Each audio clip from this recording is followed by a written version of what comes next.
મને કંઈ જોઈએ છે, ઓકે, મને પેન જોઈએ છે, ઓકે, મને દૂધ જોઈએ છે, મને પાણી જોઈએ છે, તો મને જોઈએ છે એમ કહેવા માટે તમે શેનો યુઝ કરતા છો? I want. Okay, I want some water, I want some snacks. Okay, I want. હવે મને કંઈ ક્રિયા કરવું છે, ઓકે, એની ઈચ્છા છે, તો તમે આ સેમ વોન્ટ પણ એના સાથે ઇન્ફિનિટમ કે ટુ લગાવીને ક્રિયા કહેશો. ફોર એક્ઝામ્પલ, મને ઊંઘવું છે, okay, I want to sleep. To sleep છે, વોન્ટ પછી ટુ લગાવશો ક્રિયા બોલવા માટે.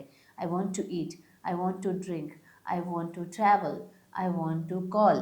વોન્ટ ટુ જ્યારે ક્રિયા કરવું છે, ના તમે ડાયરેક્ટલી કોઈ વસ્તુની વાત કરતા છો જે તમને જોઈએ છે, તો ખાલી વોન્ટ ચાલશે. I want tea, I want water, I want biscuit.